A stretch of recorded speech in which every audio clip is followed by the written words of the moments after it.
Existem limites ao escrever uma não ficção ou tudo vale porque sou simplesmente eu contando a minha própria história? Oi, meu nome é Bia e hoje a gente vai falar sobre o caso Elizabeth Gilbert, o livro Todo o Caminho até o Rio e se existem limites éticos ao escrever uma não ficção.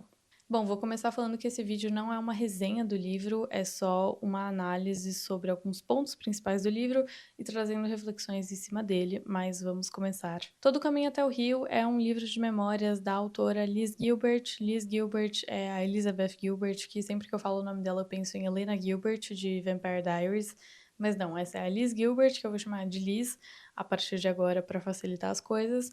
A Liz era uma grande autora, é uma grande autora, ela era já muito conhecida, mas ela teve o seu grande sucesso quando ela escreveu o livro Comer, Rezar e Amar, que virou filme, inclusive, com a Julia Roberts. Eu tenho certeza que você já ouviu falar sobre esse livro, ou pelo menos viu o filme, enfim. A Liz Gilbert, desde então, ganhou muito sucesso, e ela é muito rica, e ela escreve muitos livros, e o mais recente lançamento dela é um livro de memórias chamado Todo o Caminho até o Rio. E vou deixar claro que eu também não li o livro inteiro, eu li alguns trechos, li muitas entrevistas com a autora e li os primeiros capítulos, mas eu não li o livro completo. Eu vi uma resenha de 2 horas de uma youtuber gringa, então se você quiser saber a história inteira, sem, com todos os detalhes, você pode ver na descrição abaixo. Bom, Todo o Caminho até o Rio, Amor, Perda e Libertação é um livro de memórias, como eu comentei, que vai contar a história da Liz e do grande amor da sua vida, Rhea Elias. Rhea Elias era inicialmente a cabeleireira da Liz, que virou a sua amiga, que virou a sua melhor amiga, que virou a sua amante e mulher e namorada e parceira de vida até a sua morte. Então o livro vai contar basicamente o romance delas até os momentos finais da vida da Rhea, que morreu de câncer.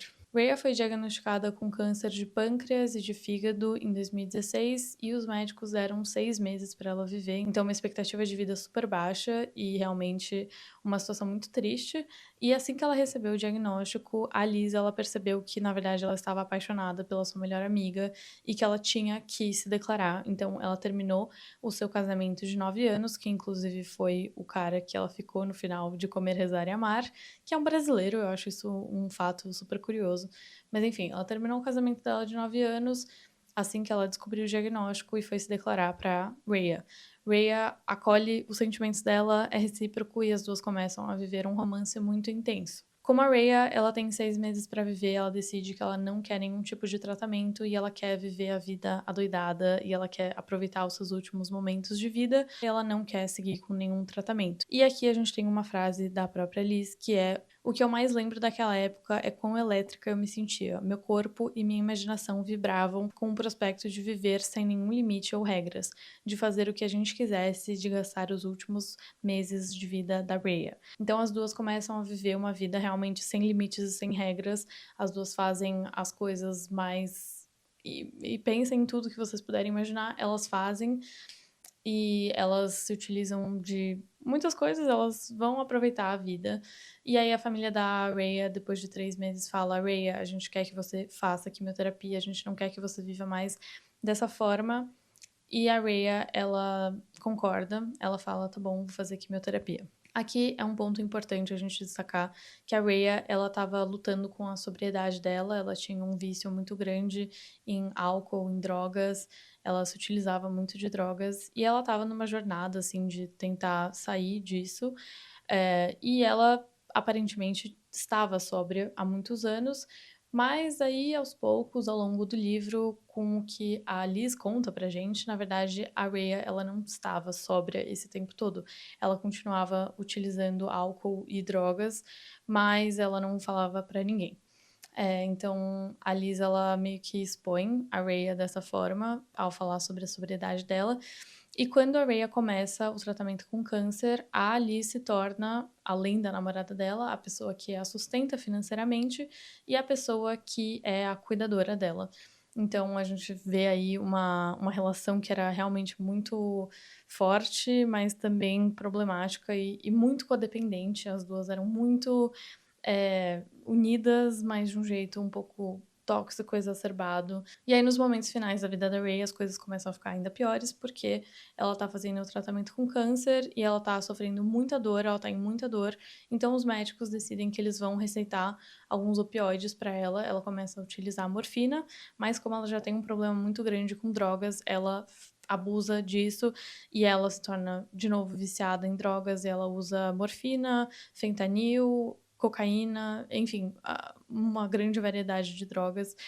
E a Elizabeth, ela acaba sendo meio cúmplice desse vício, porque ela compra tudo, ela dá tudo pra Rhea, ela faz tudo pra Rhea, e ela também compra as drogas, e ela, de certa forma, é uma pessoa que não inibe esse comportamento da Rhea. E aí a gente vê que a Liz, ela tem uma relação de muita codependência com a Rhea, as duas tinham um relacionamento realmente tóxico, e a Liz confessa isso, né, ela fala que ela era muito codependente. A gente até tem uma frase da Liz que ela fala desse problema dela, que ela usava muitas pessoas mais do que qualquer entorpecente, qualquer droga pudesse fazer com ela. Pessoas alteravam a química do cérebro dela. Então ela fala: ao longo dos muitos anos usei álcool e muitas drogas ilegais e ilegais para ficar entorpecida ou eufórica, mas não chega nem perto do nível que eu usei as pessoas. Eu não preciso de álcool e drogas para alterar minha consciência, porque a farmácia inserida no meu cérebro cospe quantidades enormes de dopamina como recompensa pela experiência de excitação emocional, da sexualidade, da proximidade física. E aí a gente chega meio que no clímax do livro, em que a Rhea, ela já tá usando muitas drogas, muitos entorpecentes, ela realmente tá muito assim, imersa no vício dela. A Liz, ela não tá mais aguentando. Elas são realmente, elas fazem mal uma pra outra. E aí a Liz, ela decide que ela vai matar a Rhea. Ela pensa e planeja matar a Rhea. Ela fala que ela vai injetar mais morfina e vai colocar adesivos de fentanil na Rhea e vai matar ela. Ela tem que morrer agora. Afinal, a Rhea já estava morrendo de qualquer jeito. Eu só precisava acelerar o processo antes das coisas ficarem ainda piores. E aí é isso que ela decide que ela vai fazer. Só que a Rhea, ela descobre, meio que ela sente, sei lá, que isso vai acontecer. E aí a Liz desiste do plano. A Liz, então, ela percebe quão, enfim, problemático é ela pensar em matar a própria parceira dela. E aí ela decide que ela vai terminar com a Rhea. Elas terminam num momento muito conturbado também. A Rhea, ela vai pra casa de uma amiga e essa amiga ajuda ela a ficar sóbria, então ela ajuda a Rhea a ficar completamente sem drogas. E aí a gente tem os momentos finais da vida da Rhea em que elas se reconciliam, a Liz e a Rhea se reconciliam, as duas estão, enfim, sóbrias na medida do possível, e a Rhea falece. A Liz, então, ela tem 6 meses muito conturbados da vida dela, em que ela fala que ela se utiliza de todos os tipos de droga, ela estava completamente alta e fora de si. E aí a Liz, ela percebe que, na verdade, ela tem um vício em amor e sexo. Ela tem um vício em literalmente usar as pessoas, como ela falou naquela frase. E, inclusive, se alguém quiser, tiver interesse nesse tema de vício em amor e sexo, tem uma série muito legal que chama Love. Eu vi ela há muito tempo atrás, mas eu gostei muito na época porque era um assunto que eu tinha zero conhecimento e eu achei muito interessante. Mas a Liz, ela basicamente, ela vai se diagnosticar, vai procurar ajuda e ela vai estar nesse processo de libertação do vício dela em amor e sexo. E ela escreve esse livro, né, sóbria, nesse momento de recuperação, falando sobre esse vício dela, falando, obviamente, da perda da Rhea, mas focando muito nesse aspecto do vício das duas, tanto o vício da Rhea em drogas e, enfim, todas as coisas que ela fez por causa disso e todas as consequências disso, mas também o vício da própria Liz em amor e sexo e como o combo das duas foi muito, enfim, dramático e traumático para Liz também, mas que agora ela tá nessa jornada de recuperação. Bom, esse foi meio que o resumo da história. Agora eu queria dissecar um pouco alguns pontos sobre essa história, e por isso que eu expliquei toda a trama do livro, mas porque esse livro está sendo muito criticado e eu queria explorar alguns pontos sobre isso. O primeiro ponto é a Rhea, obviamente, está morta e ela não consentiu em vida sobre esses aspectos desse livro ser lançado, ela não leu o livro, ela não sabe o que está escrito. E a própria família da Rhea não gostaria que esse livro tivesse sido publicado. Então a gente tem uma frase da irmã dela que ela fala: "Todas nós sabíamos desde o dia 1 que um livro seria escrito e que seria feito dinheiro em cima da morte da minha irmã. Para mim, a morte da Rhea não deveria ser exposta".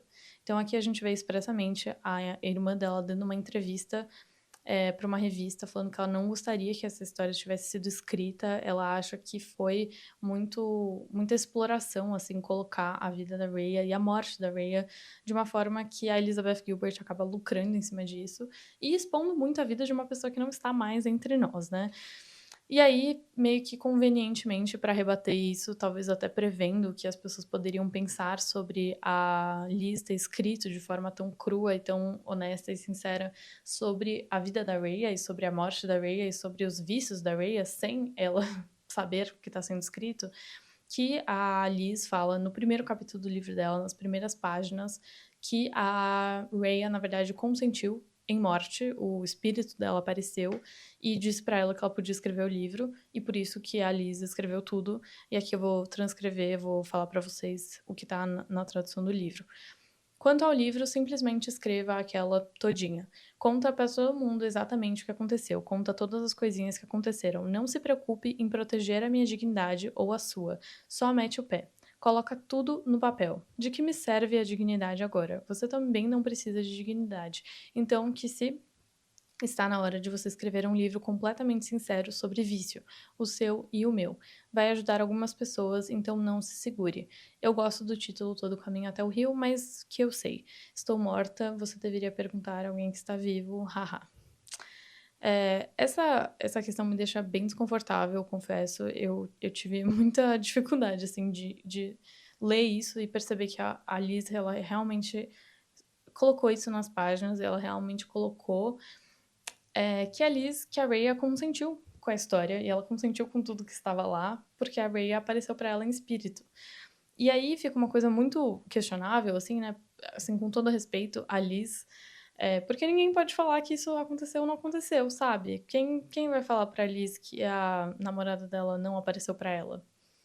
E assim, convenientemente, ela concorda com a Liz escrever tudo sobre o que aconteceu. Uma história que não era necessariamente sobre ela, né? Porque a Liz poderia ter escrito sobre o vício dela sem necessariamente tocar em pontos muito sensíveis sobre a vida da Rhea e não ter o consentimento para isso. A Rhea não. De novo, a Rhea não leu o livro porque a Rhea está morta. E aí, convenientemente, a Liz colocar: "Ah, mas a Rhea apareceu pra mim, gente. Ela apareceu pra mim em espírito e ela falou pra mim que eu poderia escrever tudo, que eu não precisava me preocupar com a dignidade dela, que era pra escrever um livro sobre vício". Tudo em nome de supostamente ajudar outras pessoas. O ponto que eu queria trazer é que a Liz, ela poupa muito detalhes da sua própria vida, porque ela fala que na infância dela ela teve episódios muito traumáticos, mas que ela não vai expor isso porque as pessoas envolvidas ainda estão vivas. E ela também fala que depois que a Rhea morreu, ela teve esses 6 meses que ela estava completamente fora de si, que ela estava muito alta, que ela fez coisas inimagináveis, mas que ela não vai descrever nada disso porque ela não quer. Assim, ela se dá o direito, ela se preserva de escrever e de botar coisas no livro, mas ela não dá ela não estende essa mesma esse mesmo privilégio pra Rhea. Ela escreve tudo sobre a Rhea, porque a Rhea não está mais viva. E aí, quando ela fala isso: "Ah, eu não vou escrever sobre a minha infância, porque as pessoas ainda estão vivas", me deixa com um sentimento muito desconfortável de tipo: "Tá, então a pessoa morreu e aí a gente pode escrever tudo sobre ela? Tipo, essa é a linha?". Eu não sei se essa lógica tá muito forte, sabe? Eu não sei se faz muito sentido. E outro problema que eu tenho com esse livro é como ele foi divulgado, então todo o marketing dele, eu não acho que foi algo inocente, eu não acho que foi algo não proposital, na verdade eu acho que foi muito proposital. A ênfase que todas as entrevistas antes do livro e depois, enfim, muito do bafafá que rolou em cima do livro, é porque a Liz, ela divulgou o livro como se fosse: "Olha como eu estava tão louca que eu ia matar a minha namorada". Eu ia matar a Rhea e ela bota muita ênfase nessa parte do livro em que ela chega perto de matar a Rhea, então ela escreve assim: "Eu sou a mulher legal que escreveu Comer, Rezar e Amar e eu cheguei muito perto de premeditadamente e a sangue frio matar a minha parceira porque ela tinha tirado seu afeto de mim e porque eu estava extremamente cansada. E também quero deixar algo muito claro aqui: quando eu digo que já planejei em matar o Rhea, não quero dizer que passou pela minha cabeça a ideia de que minha vida seria mais fácil se ela fosse embora. Quero dizer que minha intenção realmente era matá-la. E aí, quando você lê o livro, eu não cheguei nessa parte lendo o livro, mas pelo que eu vi das entrevistas dos trechos que eu li sobre isso, não é exatamente isso, sabe? Você consegue até entender que a Rhea, que a Liz, quer dizer, nessa função de cuidadora, numa função de uma pessoa que estava extremamente cansada com toda a situação, ela, ela pensou em acabar com aquilo, acabar com aquele sofrimento. Ela não queria mais ver a pessoa que ela amava sofrendo, ela não queria mais sofrer, e ela fez esse plano. Tipo, obviamente é uma coisa problemática, mas o jeito que ela fez o marketing em cima desse livro foi: olha como eu sou tão doidinha da cabeça, olha como eu sou tão mulher maluca, que eu quase matei minha namorada, sendo que as nuances são muito mais profundas do que isso, e me deixa também, novamente, desconfortável. O sentimento que eu tenho com esse livro é desconforto, né? Mas me deixa novamente desconfortável pensar que, pô, ela escreveu um livro que pode ajudar muitas pessoas, falando sobre vício, falando sobre libertação desse vício, mas o que ela decide focar é uma coisa extremamente assim, sabe? Para colocar mesmo numa manchete de uma revista: olha, Elizabeth Gilbert, autora de Comer, Rezar e Amar, na verdade é tão louca que quase matou a namorada dela. E isso me deixa tão desconfortável, porque daí eu fico pensando até que ponto que a gente chegou, em que a gente mercantiliza as nossas experiências pessoais e a gente transforma histórias para que elas possam gerar curiosidade, para que elas possam comprar nosso livro e a gente possa lucrar em cima disso. E aí a gente entra no ponto que eu queria chegar, que é: quais são os limites da não ficção? Será que a Liz, que é uma autora, que todo mundo já sabia que ela era uma autora, a própria família dela fala que eles sabiam desde o dia 1 que a Liz ia escrever um livro sobre isso, porque essa é literalmente a profissão da Liz, é assim que ela ganha o pão dela. Mas será que existem limites para quando você vai escrever a sua história? Será que existem barreiras que não podem ser ultrapassadas? E aqui eu queria provocar um pouco, assim, e pensar junto mesmo. Eu não tenho muitas respostas sobre o que eu vou falar, mas eu acho que existem sim limites, especialmente, assim, eu acho que se a gente tá falando de pessoas vivas, a gente tem que ter muito cuidado com difamação, com realmente crimes de difamação, de calúnia. Eu acho que são coisas reais que a gente pode evitar e que a gente tem que evitar, mas também uma invasão de privacidade, respeitar a privacidade das pessoas. E eu acho que nesse sentido é uma linha muito tênue entre você contar a sua história e você contar a história do outro. Eu lembro agora de uma frase de Três, da Valérie Perrin, que é um livro que eu nem gosto muito, mas que tem uma frase muito interessante que eu acho que reflete bem o que eu vou falar, que é: quando eu falo de mim, eu necessariamente falo de vocês. E eu acho que isso é muito real, porque nenhum homem é uma ilha, né? Ninguém vive isolado. Então, quando a gente conta a nossa história, a gente está automaticamente contando a história de outras pessoas. Mas eu não sei até que ponto a gente tá expondo a outra pessoa além do que ela gostaria. Porque, de novo, né, se a gente tá falando de uma pessoa viva, você tem que tomar cuidado com questões jurídicas e questões, enfim, de pessoais, como isso vai afetar o seu relacionamento com a pessoa. E quando a gente tá falando de pessoas mortas, sinceramente, eu acho que você tem que ter o cuidado redobrado, porque a pessoa não tá lá pra falar se ela gostou ou não. Ou, convenientemente, talvez você tenha um fantasma da pessoa falando que ela quer que você escreva. Mas, assim, no geral, você não tem o consentimento da pessoa. Então, eu acho que você tem que ter o triplo, o dobro, o triplo de cuidado ao escrever sobre uma pessoa que não está mais viva. E aí a gente vê a Liz nesse livro, ela realmente coloca a namorada dela numa posição muito vulnerável. Ela expõe muito da vida da Rhea e ela coloca a Rhea muito, é muito complexo assim, né? Porque a Liz obviamente está contando a história da vida dela e das coisas que ela passou. Ela, de novo, como eu disse, né, ela não estende essa mesma generosidade de poupar alguns detalhes da vida da Rhea, ela coloca tudo para todo mundo ler. E isso me deixa um pouco, assim, pensativa, né. E aí tem uma frase da Joan Didion, que é uma autora que eu ainda não li, mas que eu tenho vontade de ler. No livro dela, Rastejando até Belém, ela diz assim: "Os escritores estão sempre traindo alguém", que eu achei essa frase muito interessante. A Joan Didion não fala isso num sentido de, tipo, trair, apanhar lá pelas costas. O que ela quer dizer é: o escritor sempre escreve sobre pessoas, então você sempre tá traindo alguém, porque você sempre tá escrevendo sobre alguém. E aí eu achei isso interessante, né, a Joan Didion é uma pessoa que escreve também que escrevia, né, não ficção, ela falou muito sobre a vida dela e tal, publicou muito, mas eu acho que é interessante essa noção de que você está traindo alguém quando você escreve, porque você está falando sobre o outro, ao mesmo tempo que você está falando sobre você. E aí tem uma autora também que chama Anne Lamott, ela escreveu um livro Bird by Bird, e ela falou assim: tudo que aconteceu com você pertence a você. Conte suas histórias. Se as pessoas quisessem que você escrevesse melhor sobre elas, elas deveriam ter te tratado melhor. Que eu acho um conceito interessante também de pensar, tá bom, então talvez a culpa é da pessoa, não necessariamente nesse contexto da Ray e da Liz, né, porque as duas estavam lutando contra um vício muito grave, cada um com seus, né, demônios pessoais, mas aqui existe um pouco de razão, né? Ah, se a pessoa não quisesse que você escrevesse sobre ela, então ela deveria ter te tratado melhor, talvez, certo? Que eu acho que é um conceito interessante também de pensar, né? E sim, a história é para contar. A Liz Gilbert, ela é uma autora, mas por outro lado, será que ela pensou no impacto com os outros? Eu acho que para mim o maior indicador de que talvez ela não pensou no impacto dos outros é a família dela se opor a isso, né? A irmã dela não estar contente com essa história. Mas aí entra numa zona meio cinzenta de, beleza, então será que a Liz podia, será que a irmã da Rhea pode não permitir que a Liz conte a sua própria história? Será que a Liz poderia ter escrito a história de um outro jeito que poupasse um pouco os detalhes da vida da Rhea? Ou se nada mais importa porque a Rhea já tá morta e aí vocês estão brigando sobre a vontade de uma pessoa morta?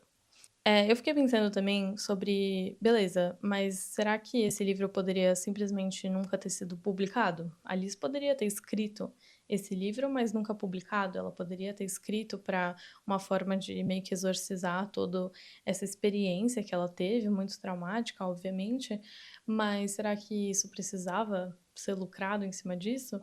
E aqui eu queria trazer um ponto interessante que me diz muito sobre a Liz. Eu não sei se vocês sabem sobre isso, mas, na verdade, Comer, Rezar e Amar foi tudo premeditado. A Liz, ela ganhou um adiantamento de US$ 200.000 da editora, porque ela fez um pitch falando sobre Comer, Rezar e Amar. Ela falou, editora, olha aqui, eu tive uma ideia, eu vou fazer uma viagem para a Itália, para Índia e para Indonésia e eu vou escrever um livro sobre isso e vai dar certo. E aí a editora foi lá e acreditou no trabalho dela e ela ganhou R$ 200.000 de adiantamento para exatamente financiar toda essa viagem.